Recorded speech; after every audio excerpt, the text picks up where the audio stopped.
Hey guys, let's get more news about Dallas, but first, don't forget to subscribe and leave your like. Brian Schottenheimer's tough Cowboys admission at NFL Scouting Combine. The Dallas Cowboys are coming off a brutal season in which they finished with a 7-10 record and that led owner Jerry Jones to part company with head coach Mike McCarthy. Instead of bringing in a high-profile head coach with NFL experience at running a team to take over, he hired Brian Schottenheimer to become the Cowboys' latest head coach. Schottenheimer was the offensive coordinator for the Cowboys a year ago, and the team did not distinguish itself in that area. The Cowboys were middle of the pack in yards gained, ranking 16th, with an average of 328.4 yards per game. It was somewhat worse when it came to scoring, as Dallas ranked 21st in the league, with an average of 20.6 points per game. As a result, the pressure is on Schottenheimer to make significant improvements in the team, in general, and on offense, in particular during his first year as the head coach. Schottenheimer is feeling the pressure at the Indianapolis Scouting Combine as the organization meets potential rookies and observes their performances in the scouting drills. "I haven't gotten out much, to be honest with you," Schottenheimer said. "It's been nonstop. There's a lot of work to be done."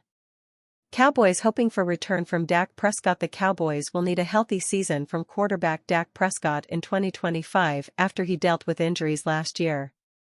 Prescott played in just 8 games for the Cowboys, and he completed 185 of 286 passes for 1,978 yards with 11 touchdowns and 8 interceptions. Schottenheimer is hoping that Prescott can get back to the form he had in 2023 when he made the Pro Bowl. Prescott was on fire most of the season as he completed 410 of 590 passes for 4,516 yards with 36 touchdowns and just 9 interceptions. The Cowboys will need quite a bit more than Prescott returning to form if they are going to contend in the NFC East and challenge the Super Bowl champion Philadelphia Eagles and the upstart Washington Commanders.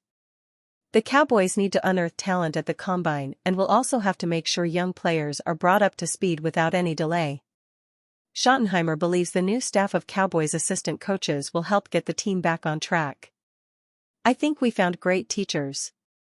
We found guys that were incredible people," Schottenheimer said. "I have a real big belief in the fundamentals, and so I think if you look at all the coaches that we've added, both young, old, the ability to train fundamentals and the developmental process of our players is critical." Steve Silverman has been covering the NFL for more than 35 years, and his writing has appeared in ESPN Magazine, Bleacher Report, CBS Sports, Pro Football Weekly, and Forbes.com. He has written 10 books, including Who's Better, Who's Best in the NFL. Cowboys visit with controversial college star, weigh NFL draft risk. Frisco. The NFL Scouting Combine is underway this week, giving teams a first-hand look at many of the coveted prospects that will hear their names called in the 2025 NFL Draft. Surprisingly, this has proven a pretty active week for the Dallas Cowboys. The team has not finalized any moves, but Stephen Jones vocalized some of the team's plans earlier this week. Those revelations introduced a new theme for the offseason: selectively aggressive. It is a reshaped perspective from the hapless all-in approach coined this time last year, but Dallas has somewhat delivered on it. Our Mike Fisher reported for CowboysCountry.com this morning that the team is working toward re-signing Osa Odighizuwa after many thought he would hit free agency in a few weeks. Again, these developments are set in stone, but hint at a reshaped approach from the front office. That would be a welcome sign, not only because of the organizational failures of the 2024 season, but also makes sense for a coaching staff shifting its philosophy. Brian Schottenheimer and staff have emphasized the need for a physical style implemented ahead of next season. A perfect place to start is on the defensive line. Returning Osa is a great start there, but even if he signs his name across the dotted line, there is much work to be done in this area. Motzie Smith is the only other defensive tackle under contract heading into next season, and the team may not be so patient to see their former first-rounder finally figure it out. If the Cowboys decide to prioritize this area, Ole Miss defensive tackle Walter Nolan III is a more than viable option, at least in terms of raw talent. Nolan shined with the Rebels last season, finishing first-team All-America and first-team All-SEC. He possesses elite athleticism that not only provides him a burst on the snap, but also a physical presence that can move opposing linemen and impact the run. Nolan is a younger player, so there are some concerns there as he fills out the rest of his game. And there is something else, a report that some teams have removed Nolan from their boards altogether due to the behavioral concerns charge that has followed him since high school. Is the charge accurate? Is the criticism fair? That's Dallas' job to find out, to weigh the supposed risks, which is a key reason as to why they are interviewing him in Indianapolis at the NFL Scouting Combine. Having said all of that, a recent mock draft projected him to Dallas at number 12, but he is currently being graded out as a late first-rounder, meaning that placement could be a bit of a reach for the Cowboys. However, if Dallas manipulates the draft and trades back, they could look at selecting him later on night one and add to their assortment of picks for this year's draft. The Cowboys have a number of options for their first pick in the draft. But if they find a way to grab a player like Nolan and pair him with OSA, Cowboys fans will likely not voice many concerns about their defensive front heading 2025 season. Myles Garret sends powerful, slam-the-door-shut trade message to Cowboys. Myles Garret is not open to a contract extension from the Browns. What does that mean to Jerry Jones' Cowboys? Frisco, how serious are the Dallas Cowboys about making an aggressive move toward adding a defensive line bookend to Micah Parsons? Cleveland Browns edge rusher Myles Garret just made a decision that should help Cowboys Nation find out. Garret, 29, was the number 1 pick of the 2017 NFL Draft.